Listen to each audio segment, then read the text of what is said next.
بادشاہوں سے لڑے اور ان کو وہاں پر ڈیفیٹ کیا، اور پھر کیا ہوا کہ اپنے جو ہے لوگوں کو واپس لے کر آئے۔ تب ملک صدق جو ہے، جو کہ سالم کا بادشاہ تھا، وہ آئے اور انہوں نے آ کر جو ہے ابراہیم کے سامنے روٹی اور میں جو برکت کا نشان تھی خداوند کے قانون کے مطابق اس کو رکھا، اور چونکہ وہ خدا تعالیٰ کے کاہن تھے، اور خدا تعالیٰ کے جو وہ بائبل میں لکھا ہے کہ وہ خدا تعالیٰ کا کاہن تھا اور اس کے پاس اتھارٹی تھی کہ وہ ابراہیم سے دے یکی لے سکتا، اور ابراہیم نے کیا کیا کہ اپنے سارے مال میں سے جو انہوں نے کمایا اپنی دے یکی جو ہے وہ اس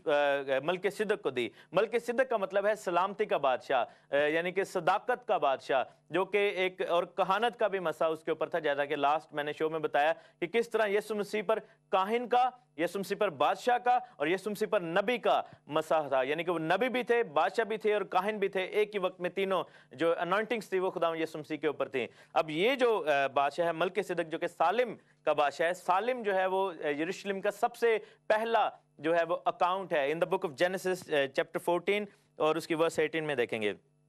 اور ملک صدق سالم کا بادشاہ روٹی اور میں لایا، اور وہ خدا تعالیٰ کا کاہن تھا، اور اس نے اس کو برکت دے کر کہا کہ خدا تعالیٰ کی طرف سے جو آسمان اور زمین کا مالک ہے ابراہیم مبارک ہو، مبارک ہے خدا تعالیٰ جس نے تیرے دشمنوں کو تیرے ہاتھ میں کر دیا۔ تب ابراہیم نے سب کا 10واں حصہ اس کو دیا۔ اب یہاں پر جو ہے وہ ملک صدق کون ہے؟ بہت سارے لوگ جو ہے اسپیکولیٹ کرتے ہیں، لیکن اگر ہم ہسٹوریکل بکس میں جائیں، اینشنٹ جو کامنٹریز کو پڑھیں، تو سم جو تھا نوح کا بیٹا، شیم جو ہے وہ ملک صدق کے طور پر پہلا کاہن جو ہے طوفان کے بعد اس زمین پر بنا، اور انہوں نے جو ہے وہ سالم کے شہر کے اوپر بادشاہی کی۔ اب ہم اس چیز کو دیکھیں گے کہ سالم جو ہے وہ کوئی بھی شہر ہو سکتا ہے، اس کو یروشلم کیسے مانا جائے، اس کا ثبوت کیا ہے ہمارے پاس؟ اگر ہم زبور 76 میں جائیں، سام 76 میں اگر ہم چلے جائیں، over there we can find the proof کہ سالم جو تھا یروشلم کا پرانا نام تھا، کیونکہ لکھا ہے کہ پہلی ورس میں لکھا ہے خداوند یہودا میں مشہور ہے اور اس کا نام اسرائیل میں بزرگ ہے، اور سالم میں اس کا خیمہ ہے اور سیون میں اس کا مسکن ہے، یعنی کہ سالم کا جو شہر تھا وہاں پر خداوند کا خیمہ یعنی ہیکل لگی، اور سیون جو ہے جس کو بعد میں جس کو داؤد نے سیون کہا، وہاں پر اس کا مسکن بسا۔ سو جو سالم ہے وہ یروشلم کا پرانا نام ہے، اور یہ نام جو ہے وہ پیس یعنی سلامتی، شلوم سے جو ہے وہ نکلا ہے، اور یعنی کہ یروشلم کا پرانا نام یہ تھا۔ اور خداوند کا نام جو ہے، خداوند یہوہ کے جو نام ہے ان کے ایٹریبیوٹس کے ساتھ، ون آف دا نیم از یہوہ شالیم، یعنی کہ خداوند جو ہے سلامتی کا خدا، خداوند ہماری سلامتی، ہماری صداقت ہے۔ اور آگے ہم جا کر دیکھیں کہ دوسرا جو ذکر ہے پیدائش کی کتاب میں ہی یروشلم کا، وہ ہم دیکھیں گے کہ کس طرح خداوند نے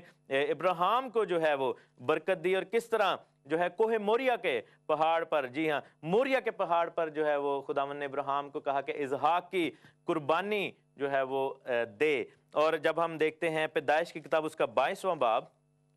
اب موریا جو لفظ ہے، موریا جو ارامی کا لفظ ہے، جس کو ارامی میں ماریا اور عبرانی میں موریا کہتے ہیں، جس کا مطلب ہے کہ ماسٹر جو کہ مار، اور یا کا مطلب ہے یاوے، یعنی کہ پہاڑ کا جو نام تھا اس کا نام ہی خداوند کے نام پہ رکھا گیا تھا، جس کا مطلب ہے کہ ماسٹر یعنی کہ مالک یہوہ، اس جگہ کا مالک جو ہے وہ یہوہ خدا ہے، اسی لیے اس پہاڑ کا نام تھا موریا۔ اور وہاں پر خداوند نے اس کو کہا، 22ویں باب میں لکھا ہے کہ ان باتوں کے بعد یوں ہوا کہ خداوند نے ابراہیم کو آزمایا اور اس سے کہا کہ اے ابراہیم، اس نے کہا میں حاضر ہوں۔ تب اس نے کہا کہ تو اپنے بیٹے اسحاق کو جو تیرا اکلوتا ہے، جس سے تو پیار کرتا ہے، ساتھ لے کر موریا کے ملک میں چلا جا، اور وہاں اسے پہاڑوں پر ایک پہاڑ پر، جو پہاڑوں میں سے ایک پہاڑ پر جو میں تجھے بتاؤں گا، سوختنی قربانی کے طور پر چڑھا۔ اور پھر آگے جا کر ہم پورے واقعے کو دیکھتے ہیں کہ کس طرح خداوند کے بندہ ابراہیم نے اسحاق کو قربانی کے لیے وہاں پر باندھ دیا، اور کس طرح اس کا ایمان تھا کہ خداوند جو ہے وہ اس اسحاق کو اس بات سے چھڑائے گا اور اسحاق کو جو ہے وہ برکت دے گا اور وہ بچائے گا۔ اور پھر لکھا ہے کہ ابراہیم نے 13ویں آیت میں نگاہ کی اور اپنے پیچھے ایک مینڈا دیا دیکھا جس کے سینگ جھاڑی میں اٹکے تھے، تب ابراہیم نے اس مینڈے کو پکڑا اور اپنے بیٹے کے بدلے سوختنی قربانی کے طور پر چڑھایا۔ اور ابراہیم نے اس مقام کا نام، یہاں پر خدا کا نام نہیں لکھا بلکہ اس مقام کا نام، کیونکہ اس مقام کا نام موریا بھی تھا، یعنی کہ مالک جو ہے یہوہ ہے، اور اس مقام کا نام یہوہ یری رکھا۔ اور کہاوت آج تک مشہور ہے کہ خداوند کے پہاڑ پر مہیا کیا جائے گا۔ اب सिम जो था, मलके सिदक जो था, उसने उस मकाम का नाम सालिम रखा था और इब्राहिम ने इस मकाम का नाम यरी रखा। और जब दोनों ने मिलकर इस नाम को जो है वो मिलाया जब खुदावंद के नाम को, तो लफ्ज़ बना यरूशलेम, यानी कि यरी और शलीम मिलकर यरूशलेम जो है बन गए। और इस शहर का नाम जो है वो इब्राहिम ने और मलकीसिदक ने मिलकर खुदावंद के जुर्म अहद के तौर पर रखा था, क्योंकि खुदावंद ने कहा था, और ये दोनों खुदावंद के नाम है, यहोवा यरी और यहोवा शलीम, यानी कि यरूशलेम। और यानी कि खुदावंद के पहाड़ पर, खुदावंद के शहर में ना सिर्फ मुहैया किया जाएगा बल्कि सलामती भी है, आपको डबल पोर्शन बरकत मिलती है। यानी कि यरूशलेम जो नाम ही आपके लिए डबल पोर्शन ब्लेसिंग्स को लेकर आता है। और हमारी जिंदगी में जो है कलीसिया को भी यरूशलेम कहा गया है, और जब हम कलीसिया में आते हैं और डबल पोर्शन जो है वो दिया गया, और डबल पोर्शन किसका होता था? जी हाँ, पलोठे का जो है वो डबल पोर्शन होता था। तो शहरों में मुकद्दस शहर, शहरों में पलोठा शहर जो था, जो कि डबल पोर्शन ब्लेसिंग का शहर था, वो यरूशलेम शहर है। और इसका जो नाम है वो इब्राहिम ने और मलकीसिदक ने यानी कि सिम ने रखा। आगे जाकर हम देखते हैं कि किस तरह इस चीज का जिक्र है कि खुदावंद का नाम वहां पर ड्वेल होगा। मेरे साथ देखें तवारीख की किताब सेकंड क्रॉनिकल्स में अगर हम चले जाएं, उसके चैप्टर 3 में जाएं, चैप्टर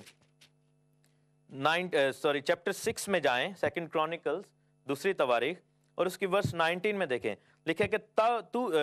तो भी है खुदावंद मेरे खुदा अपने बंदा की दुआ और मुनाजात का लिहाज करके उसे फरियाद और दुआ को सुन ले जो तेरा बंदा तेरे हुजूर करता है, ताकि तेरी आंखें उस घर की तरफ यानी उस जगह की तरफ जिसकी बाबत तूने फरमाया कि मैं अपना नाम वहां रखूंगा दिन रात खुली रहें, ताकि तू उस दुआ को सुने और जो तेरा बंदा इस मकाम की तरफ रुख करके तुझसे करेगा। यानी कि जो शख्स खुदावंद के शहर यरूशलेम की तरफ मुंह करके दुआ करता था, खुदावंद उसकी दुआ को सुन लेता था, क्योंकि खुदावंद का नाम जो है वो उस शहर में बसा हुआ था। क्योंकि उस शहर की तरफ मुंह करके दुआ करने का मकसद ही यही था कि यहोवा यरी उस शहर की सलामती है, यरूशलेम। जी हाँ, और जब दानियल को हम देखते हैं कि किस तरह वो अपनी खिड़की खोलकर यरूशलेम की तरफ मुंह करके दुआ किया करता था। और कोहे मोरिया का जो है ये हिस्सा जो है खुदावंद हमें बता रहा है कि किस तरह खुदावंद ने इसको ब्लेस किया। इसके आगे हम यरूशलेम का जिक्र देखते हैं यशुआ की किताब में। यशुआ की किताब में 10वें बाब में अगर हम चले जाएं, यशुआ की किताब उसके 10वें बाब और उसकी पहली आयत में, in the book of Joshua chapter 10, और लिखा है कि जब यरूशलेम के बादशाह अदोनी सिदक ने सुना कि यशुआ ने आई को सर करके उसे नेस्त नाबूद किया, और जैसा उसने यरीहू और वहां के बादशाह से किया वैसा ही आई और उसके बादशाह से किया, और जबाउन के बाशिंदों ने बनी इसराइल से सुलह कर लिया, उनसे रहने लगे, तब वो सब बहुत ही डरे। अब यहाँ पर यरूशलेम का बादशाह जो है वो डर गया है यशुआ से, और किस तरह जो है वो उन्होंने इस पर अटैक किया। और फिर जब उन्होंने अटैक किया तो उन्होंने फिर आखिर में क्या किया कि सबको मारा जबानियों को, लेकिन यबूसी जो लोग थे उनको वहां पर रख दिया। अगर जोशुआ चैप्टर 15 में जाएं 63 में, और लिखा है कि यबूसियों को यानी जेबूसाइट्स जो कि यरूशलेम के बाशिंदे थे, बनी यहूदा उनको निकाल ना सके क्योंकि उन्होंने उनके साथ पैक्ट कर लिया था, तो यबूसी बनी यहूदा के साथ आज तक यरूशलेम में बसे हुए हैं। फिर कज़ात में जब हम देखते हैं कि किस तरह पहले बाब की बुक ऑफ जजेस फर्स्ट चैप्टर उसकी वर्स 21 में देखें, लिखा है कि सो यबूसी बनी बनियामीन के साथ आज तक यरूशलेम में बसे हुए हैं।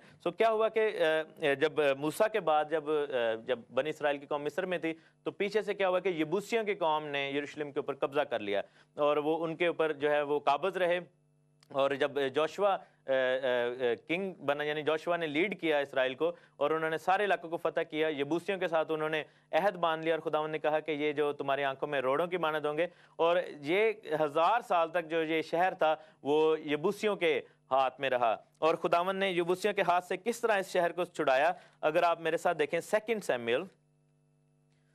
सैमुएल में अगर आप चले जाएं, कि इस शहर को जो फाइनल उसका स्टेटस था, जो कि बादशाह का शहर, बड़े बादशाह का शहर, किंग का शहर था, वो किसने दिलाया। मेरे साथ देखें सेकंड सैमुएल चैप्टर 5 वर्स 6। और फिर बादशाह और उसके लोग यानी दाऊद बादशाह और उसके लोग यरूशलेम को यबूसियों पर जो उस मुल्क के बाशिंदे थे चढ़ाई करने गए, और उन्होंने दाऊद से कहा कि जब तू अंधों और लंगड़ों को ना ले जाए यहाँ नहीं आने पाएगा। तो समझते थे कि दाऊद यहाँ नहीं आ सकता, तो भी दाऊद ने सयून का किला ले लिया, वो ही दाऊद का शहर है। और दाऊद ने उस दिन कहा कि जो कोई यबूसियों को मारे वो नाले को जाए और उन अंधों और लंगड़ों को मारे जिनसे दाऊद के जी को नफरत है। इसीलिए ये कहावत है कि अंधे और लंगड़े वहां हैं और वो घर में नहीं आ सकता। और दाऊद उस किला में रहने लगा और उसने उसका नाम दाऊद का शहर रखा, और दाऊद ने गिरदा गिर्द محلوں سے لے کر اندر تک رخ تک بہت کچھ تعمیر کیا، اور داؤد بڑھتا ہی گیا کیونکہ خداوند لشکروں کا خدا اس کے ساتھ تھا۔ یہ جو یروشلم کی فائنل ڈیسٹینی تھی to become the capital of Israel nation in